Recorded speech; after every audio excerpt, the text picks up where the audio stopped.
Olá, turma do sexto ano, terminou as férias, é hora de retomar as atividades. Estamos aí, sempre confiantes em dias melhores, embora ficar em casa ainda é o recomendado. Vamos então recomeçar, História, Sociedade, Cidadania, Alfredo Bulos, turma do sexto ano. Pessoal, nós já conversamos sobre Egito. E aí hoje nós temos que conversar um pouquinho sobre a história do reino de Cush, os Cushitas, né? Como também podemos chamar. O reino de Cush e o reino do Egito, eles estão muito próximos em localização geográfica. Por estarem próximos um do outro, eles se relacionaram muito em atividades comerciais e nesse relacionamento acabou que um copia as coisas do outro ou até segue como modelo, como funcionamento. E o reino do Cush, ele estreitamente ligado ao Egito, vai então assemelhar-se de muitas coisas que tinha no Egito, embora exista também diferenças consideráveis que só tinha no reino do Cush e não no Egito, tá bom? Então vamos lá.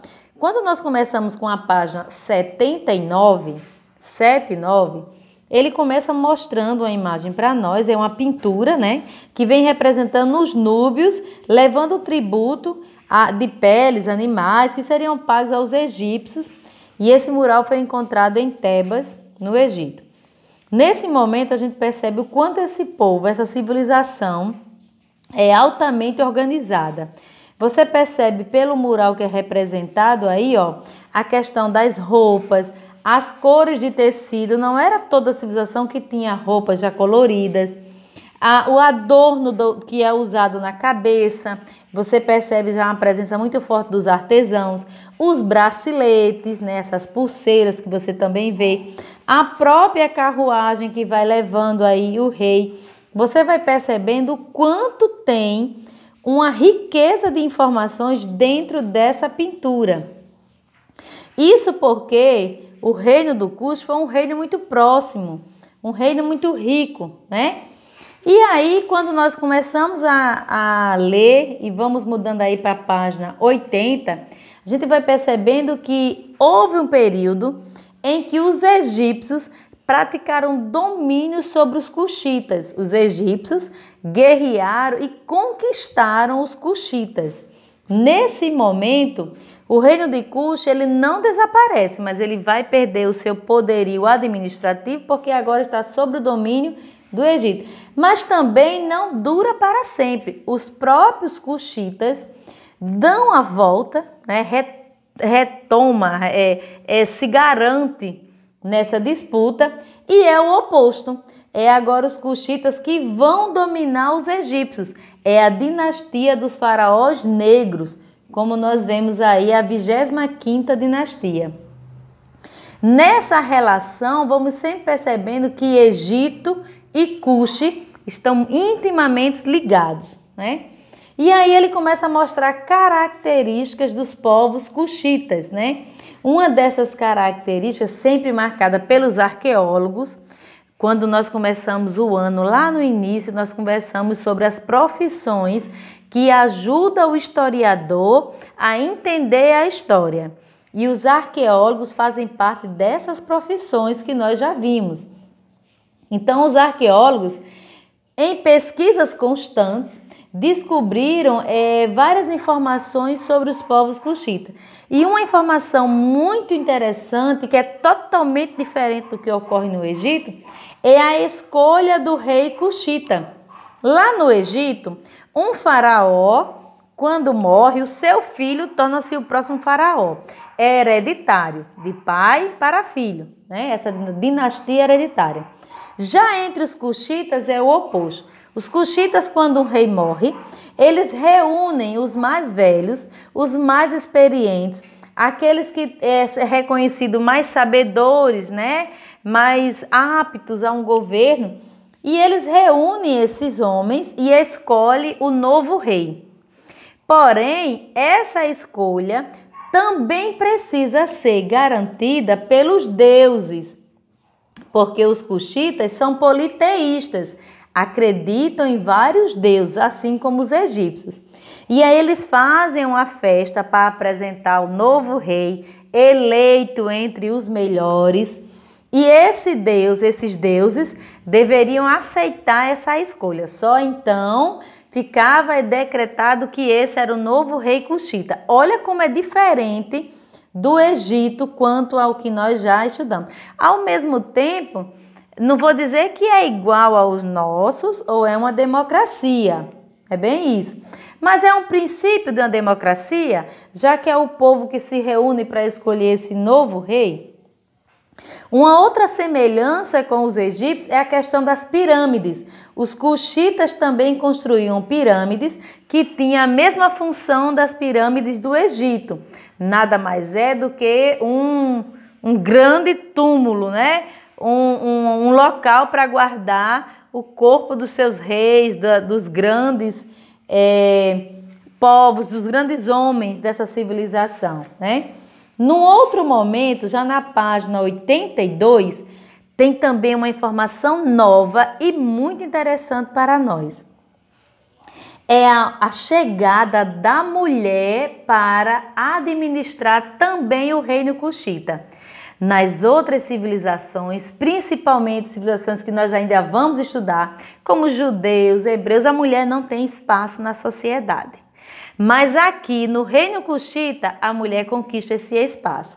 Conhecida como Candace ou Candace, dependendo como queira se pronunciar, as Candaces eram mulheres que assumiam importância política. Normalmente, ou era a mãe do faraó ou a esposa do faraó.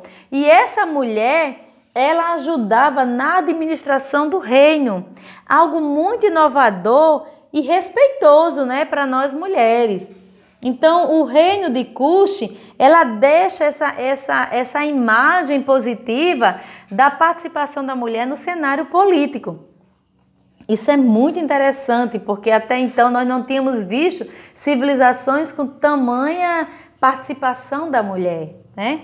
Quando se fala de economia e sociedade, que já é a página 83, nós precisamos ver que em economia os cuxitas eram muito bons na pecuária, na criação de animais, mas desenvolvem a agricultura copiando as informações dos egípcios em relação à cheia do rio Nilo, que eram regulares, que aí você esperava aquela água do rio subir, para só depois você ter aquele lodo, aquele limo, né? Aquele fertilizante natural, e plantar, e dali gerar bastante alimento.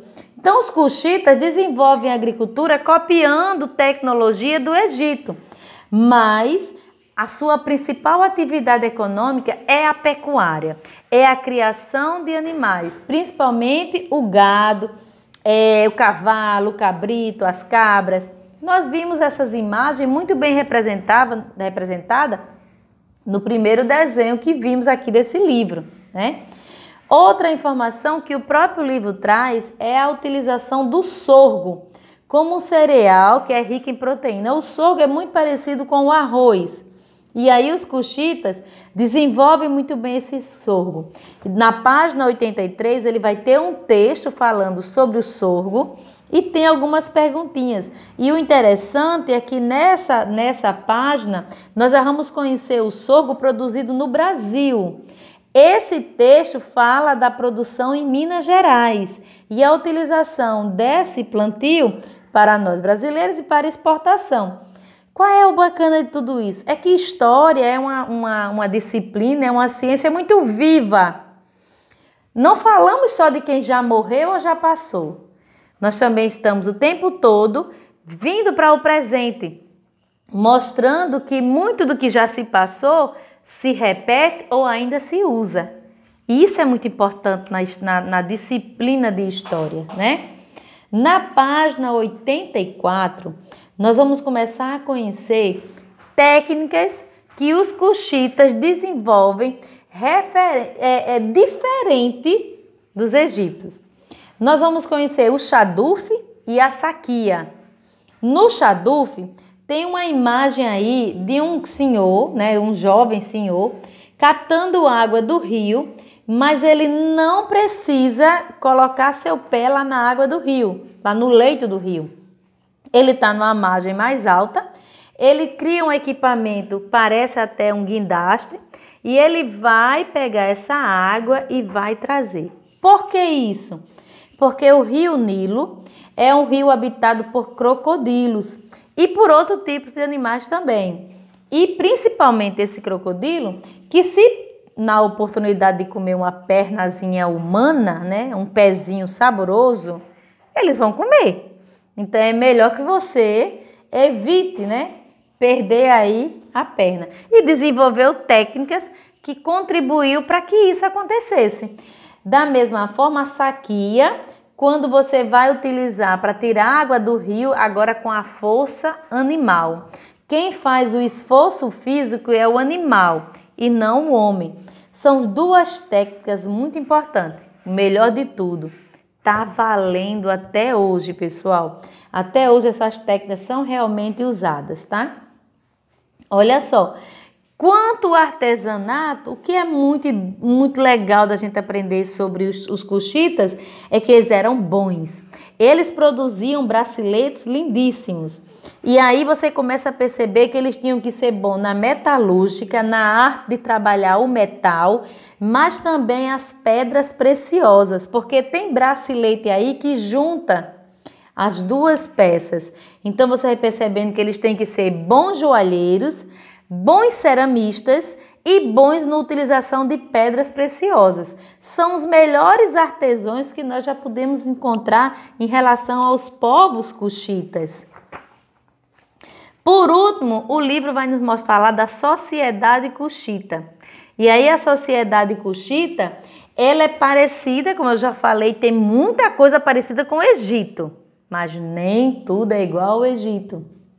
Mas a sociedade cuxita, baseada naquela pirâmide social que nós já conversamos, pirâmide, pessoal, o que está na base, o que está aqui no final da pirâmide, sempre cabe mais. E o que está no topo, lá no comecinho da pirâmide, cabe menos. Então, nessa pirâmide social, olha como era a organização da sociedade cuxita. No topo vai estar o rei e sua família, né? Logo abaixo dele vai ter os grandes funcionários, os que ocupavam os altos cargos do governo. Depois nós vamos ter os agricultores e os pecuaristas.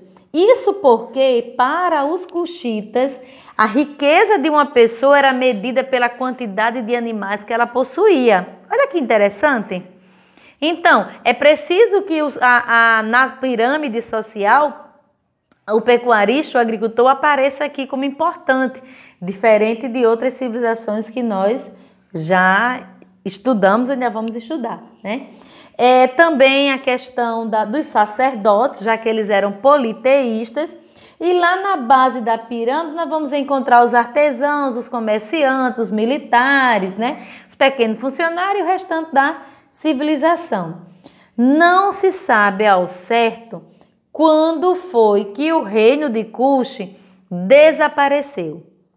O que se sabe, na verdade, é que logo após a era cristã, logo os primeiros anos da era cristã, veio se passando por um declínio, e nesse declínio o reino desapareceu. Mas onde estava situado o reino de Kush, hoje é a Etiópia, uma sociedade muito importante para o mundo no seu contexto de história, de participação social, né? Então a Etiópia é onde antes, lá no passado, se concentrava o reino do Kush, né? E aí essa civilização ela absorveu o cristianismo, ela absorveu o monoteísmo e ela foi mudando até que perdeu toda a sua referência de passado. Mas é uma civilização ainda muito bonita, muito importante. Ela adotou o cristianismo e aí vai mudando todo o contexto, né? Então, pessoal, turminha aí do 6º ano, eu já tinha passado as atividades sobre esse assunto. Faltava somente a gente conversar um pouquinho mais de perto, como fizemos hoje. Eu conto com vocês, eu sei que vocês fazem as atividades. Página 87, nós já tínhamos feito lá no mês de maio. No mês de junho, que foi o nosso mês de recesso, nós trabalhamos aí a página 88, 89. Por último, a página 90, que é um assunto muito bom para a gente fazer, uma atividade muito boa, que fala justamente da mulher no Egito. E aí é um texto, você vai ler, vai interpretar. Muito fácil de fazer. Eu fico feliz por ter reencontrado a todos, não cara a cara, né? Mas estamos aqui, prontos para ajudar da melhor maneira possível. Conto com vocês, envie as atividades por e-mail e para não perder o costume, dá um like, né? Se inscreve. Valeu, pessoal, até a próxima.